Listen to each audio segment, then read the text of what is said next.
जी, क्या नाम है आपका? हमारा नाम सीनू है। कल हमको जो है सीनू, एक वीडियो वायरल हुआ था। हमारा ही वायरल हुआ है जी उसमें हमको बीएलओ साहब ने बुलाया था, हमारे पिताजी का और हमारे भाई का, बड़े भाई हैं हमारे। जी कहा कि आपके पिताजी और आपके बड़े भाई को ये सावित्री देवी हैं, ये दे के गई हैं कि आपके जो है तो फार्म 7 और ये यहाँ के निवासी नहीं हैं, तो आप इसमें आके बताइए। तो हम बीएलओ साहब के पास जब वहाँ गए तो बीएलओ साहब ने बताया कि ये आपका वेरिफिकेशन हो गया है, सब कुछ हो गया, लेकिन उसके बाद हमको ये फार्म 7 मिला हुआ है। तो हमने उनसे पूछा कि ये फार्म 7 मिलने का क्या मतलब है, जब हमारे पिताजी और भाई हमारे यहीं के सब हम लोग रहने वाले हैं, यहीं हमारा सब कुछ है। उस 2003 में भी वो लोग वोट दिए। पिताजी की हमारी उम्र करीब 73 या 75 ऐसे है होगी।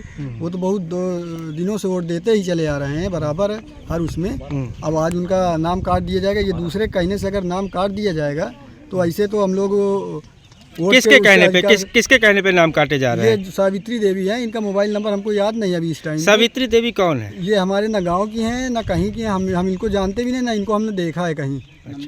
वही हमको बीएलओ साहब ने बताया कि ये सावित्री देवी हैं, ये हमको जो है तो दे के गई हैं कि ये इतने लोगों का नाम काटना है, ये यहाँ के रहने वाले नहीं।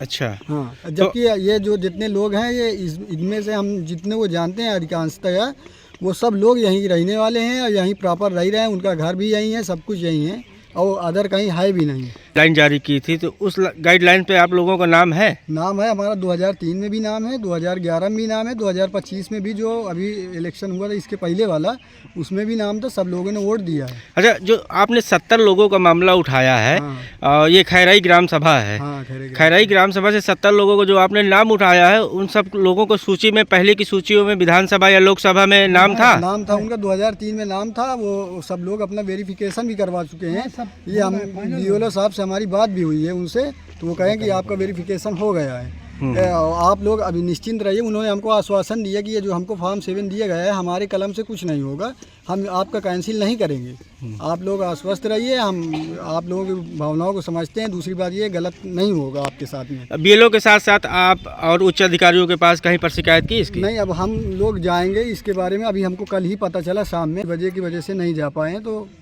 जाएंगे हम लोग। क्या चाहते हैं आप? हम बस इतना चाहते हैं कि जो लोगों के नाम है या तो इसकी जांच करा ली जाए, जो नहीं है तो उनका काटा जाए, हमको कोई दिक्कत नहीं है। जो यहाँ के प्रॉपर रहने वाले नहीं है, कहीं बाहर का हो, उसका काट दिया जाए। हम लोग तो खुद ही चाहते हैं कि हमारे गांव का जो है उसी को सब कुछ मिले सरकारी, कोई दूसरा क्यों ले जाए। लेकिन हमारे जो हम यहाँ के रहने वाले, हमारा पर्सनल ना काटा जाए, हम लोग तो यहीं के रहने वाले हैं ना। आप अपना परिचय दे दीजिए। हमारा नाम मोहम्मद हसीब है इसे, और गांव में लोग हमको सब सीनू के नाम। किस गांव के निवासी हैं? हम खैरई गांव के निवासी हैं, हम यहीं प्रॉपर रहते हैं। ठीक। नहीं, देखिए, एसआईआर जो बृहद पुनरीक्षण है, विशेष बृहद पुनरीक्षण 2026, उसके अंतर्गत घर घर सर्वे किया गया और गणना प्रपत्र बीएलओ द्वारा उपलब्ध कराए गए, जो लोगों द्वारा भर के विधिवत और पुनः बीएलओ को वापस किए गए। अब इसमें जिन लोगों की मैपिंग 2003 की मतदाता सूची के साथ नहीं हो पाई किन्हीं कारणों से, उन्हें नो मैपिंग की नोटिस दी गई थी और वो बीएलओ द्वारा उनको तामील भी कराया गया। उसमें सुनवाई की जा रही है एईआरओज और ईआरओ के माध्यम से। उसमें नोटिसों पे सुनवाई का स्थान भी लिखा है और 13 अभिलेख निर्वाचन आयोग, भारत निर्वाचन आयोग के द्वारा जो स्वीकृत किए गए हैं, उनमें से कोई भी एक अभिलेख लेके और मतदाता स्वयं या अब तो माननीय आयोग द्वारा इस प्रक्रिया को सरल करते हुए यह भी व्यवस्था दे दी गई है कि यदि कोई व्यक्ति किन्हीं कारणों से उस निर्दिष्ट स्थल पे नहीं जा सकता है तो वो किसी को अपना प्राधिकार पत्र, ऑथराइजेशन लेटर दे के और वो व्यक्ति चला जाए सुनवाई के लिए। बहुत सरल प्रक्रिया है, इसलिए उनका नाम नहीं कटेगा, उनकी मैपिंग पुनः हो जाएगी, वो अपना अभिलेख प्रस्तुत कर देंगे और उनका नाम मतदाता सूची में ड्राफ्ट रोल में भी है और उनके अभिलेख मिल जाने पे आगे भी रहेगा। एक दूसरे प्रकार की नोटिस जो है वो है लॉजिकल डिस्क्रिपेंसीज की।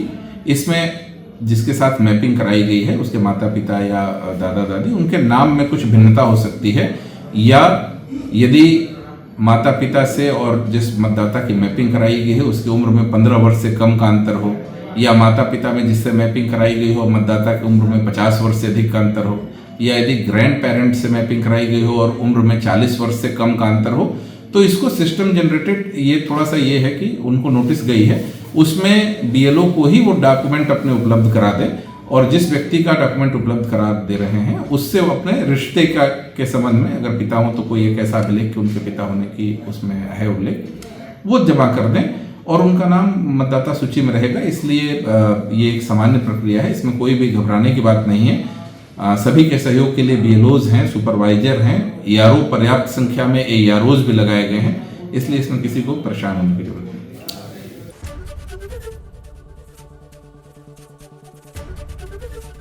एबीपी गंगा, खबर आपकी, जुबान आपकी।